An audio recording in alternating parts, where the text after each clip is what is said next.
We took off Wednesday after Alabama and practiced yesterday, watched the tape, about to go to practice this afternoon before we head to Starkville. Looking back at the Alabama game, we as everybody does, we chart every offensive possession, defensive possession, and, we got more A-range shots than Alabama. That's shots right at the rim.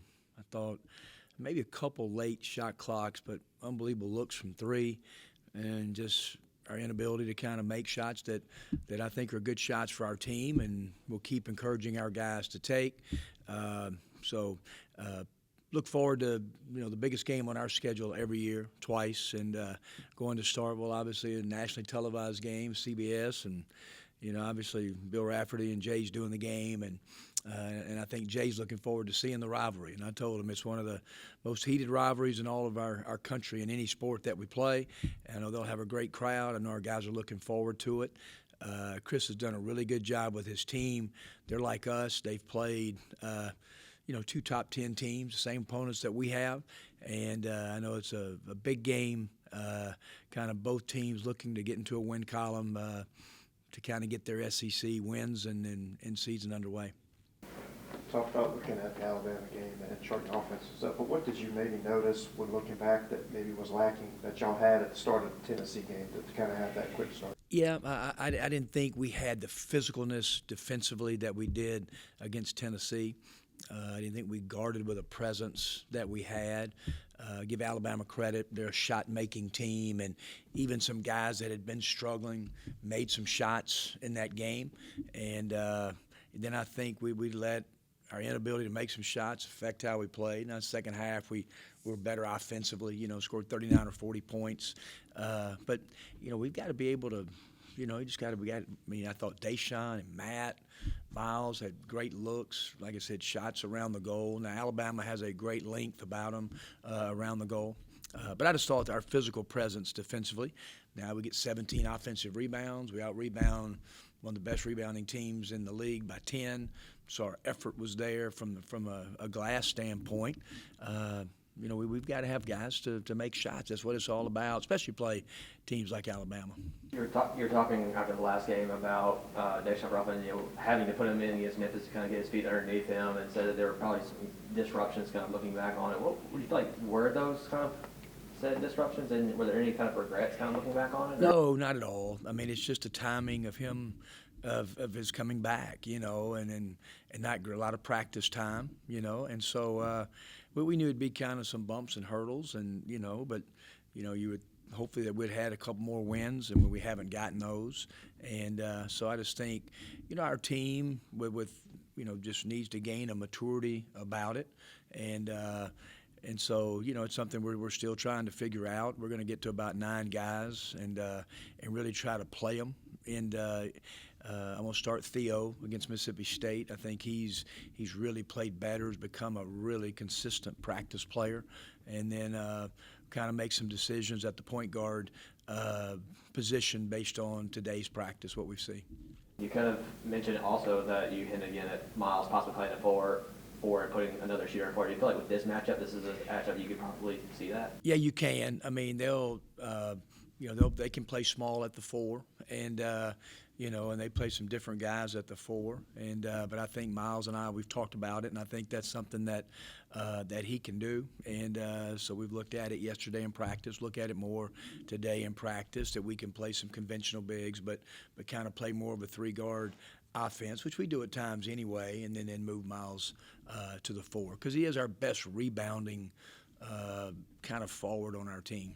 What have you thought about his transition to this level? It's been good. It's been good. Obviously as the class of teams that you play, and you play back-to-back top 10 teams, maybe 2 Final Four teams. Miles's deflections have gone down. His steals have gone down. And so, we haven't played as much 13 for him at the top. And so that's something that we're looking at. Mississippi State plays 13. But, when you guard guys like Miller, you have to have this unbelievable energy level, but then, boy, you have to guard with a discipline too, because if you don't, these guys they'll make you pay. And so it's something we met for a long time yesterday, and his heart's in a great place. But you know, he's like a lot of our other guys. You know, the competition just keeps repeating itself every time you go out. Obviously, practices, I'm sure these guys are hitting those shots, making those shots, but you have games like Alabama where they're not getting them to fall the same way. How do you see them kind of handle that mentally the next practice? Do you see them kind of being able to flush that out, or does it start something that kind of weighs on them? Yeah, we have. I mean, nobody has shot more balls than Matt has over the last couple of days, really the last 2 weeks, you know, and like we've looked at every shot that Matt has taken. He's looked at them, you know, and he's had a lot of balls go right in and out. And so, you know, he's going to give Mississippi State's full attention again. You know, he's leading the SEC in free throw percentage, so he's got to get to the A range and get fouled, and that's a way that you can get going a little bit. And but yeah, Matt and these other guys have worked extremely hard, getting up a lot of shots and individual workouts, and so we'll just kind of keep doing that and encourage them and trying to build confidence with them. Where's Josh kind of at this stage of the season? I know he's somebody trying to get going, but that seems able to find. Yeah, you know, Josh was because of weather was late coming back from the break. That's kind of where he put himself in that position right there. And then you know, we just think that Theo and Jay has really played. Jamin's done well. Thought Robert Allen, we put him in the game the other night and had 5 rebounds in a short amount of time. His energy level was really high. So he just got to keep practicing, keep going. But he kind of got behind an 8 ball when he went to Buffalo and for the break where he was, and the weather set in, and, you know, he missed a couple valuable practices. Health-wise, you know, how's kind of everything kind of been impressively? Do you feel like your team is kind of near about 100%? Yeah, it is. Knock on wood. That's about as good as we've been. You know, Deshaun is getting healthier, and just a few little nicks and bruises, but nothing. Everybody's got them, and yeah, we're as healthy as we've been in a long time. So that's a good sign. You're talking at the beginning of the season just how much like the way that the schedule kind of shaped out, but kind of looking at it now, and where the areas where this team you feel like needs to improve and all that. Do you kind of wish that this rough stretch of Tennessee, Alabama State, Auburn was a little bit later in the season, or do you feel like this was kind of needed to get where you need to be? I don't know if it's needed, but I think it's just a life in our league. I'm sure some football coaches, baseball coaches, golf coaches, they get these, they get the schedules and all their leagues. Like, gosh almighty, I don't look too far down the line, but Mississippi State's played the same 2 people that we have. We had a great opportunity to beat Tennessee. We let it go. Disappointed in that. So it is. It's a long season.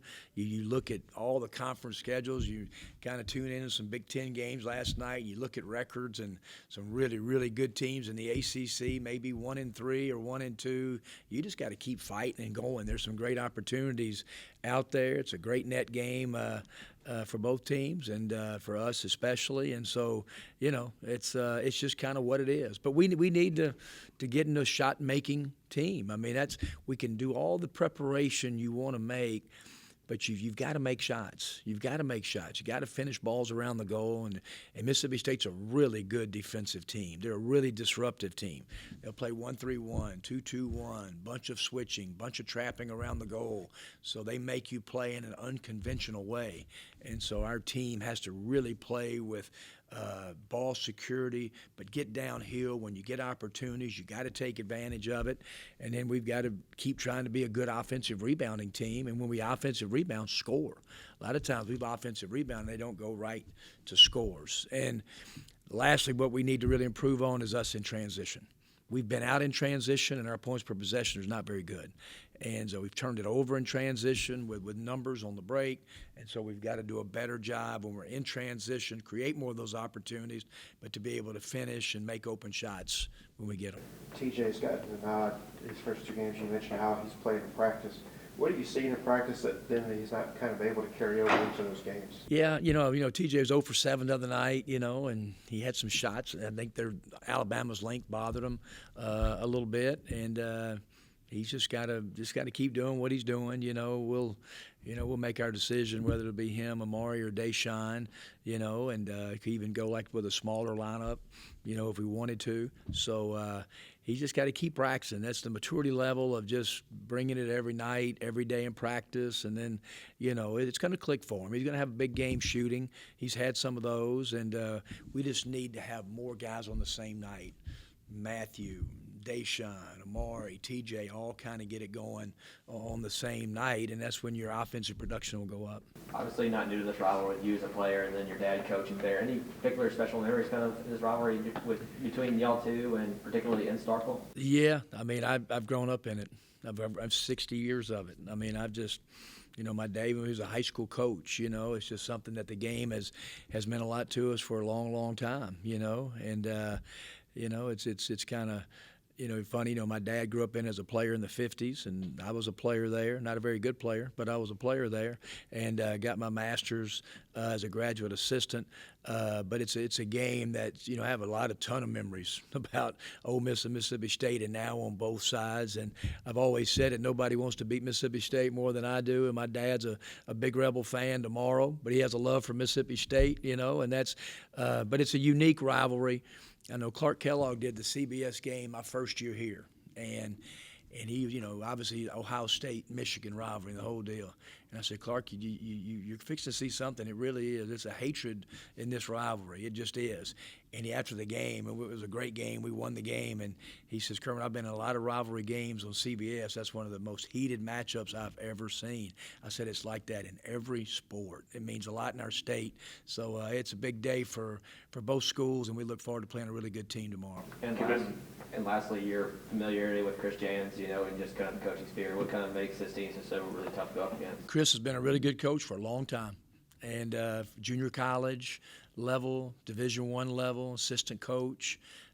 So I've known Chris for quite a while. I have a great respect for Chris and what he's done, and he's done a really good job in Starkville. Given that emotion and just the rivalry and the hatred that you were talking about, and kind of contextualize it with how things have gone lately, I mean, does this feel like one that you guys can ride if you can get it? Yeah, I just think it's you got to have next game mentality in every league, especially in this league as good as it is. And so, yeah, it's just the way you bounce back. And like I said, I know our players are really, really excited to go to Starkville and play.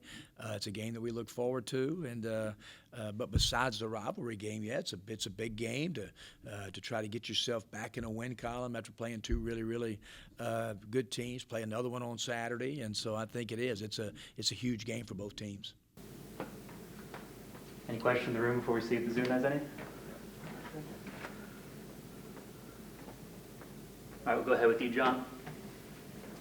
Hey, Kermit, what's going on, man? I was speaking with Chris Jans yesterday, and he was talking about all the respect that he had for you, and he mentioned his relationship with you. You said you've known him a long time. I was just wondering if you could kind of go in depth with when you first met him and what your relationship's kind of been like with him over the years. Yeah, I couldn't tell you the first time, but I think I got this right. I was at Idaho as the head coach my second time, and I left to go to LSU as the associate head coach for John Brady, and Chris came on the staff. I think he and Steve Forbes for one of all of our great friends, Dave Farrar, and Dave was my assistant at Idaho and got the job, and then Chris was the head coach at Chipola. I've coached at Chipola and did a great job junior college there. Obviously did a great job Bowling Green, and then his teams at New Mexico State were phenomenal. We've kind of come up similar ways, as far as junior college, and then some different spots along the country. And but he settled in, and like I said, his teams are always tough.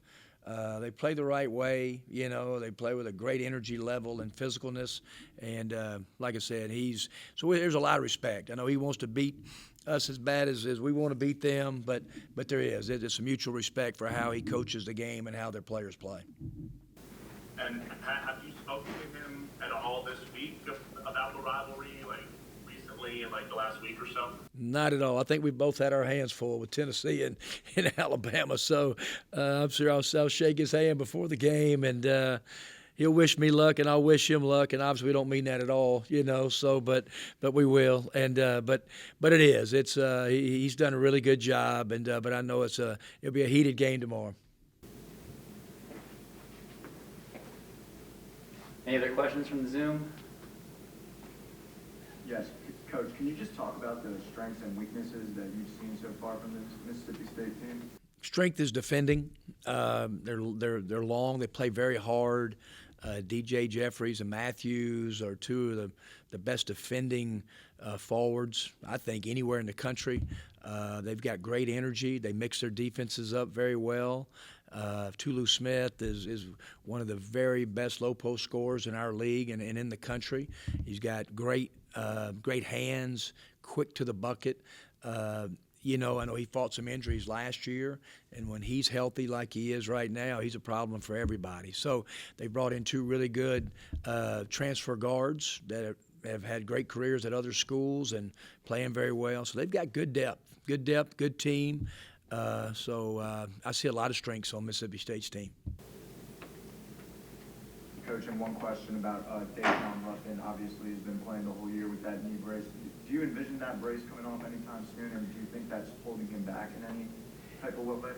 I've asked him, and I think that, the braces these days are so different from they were years ago. They're just so light.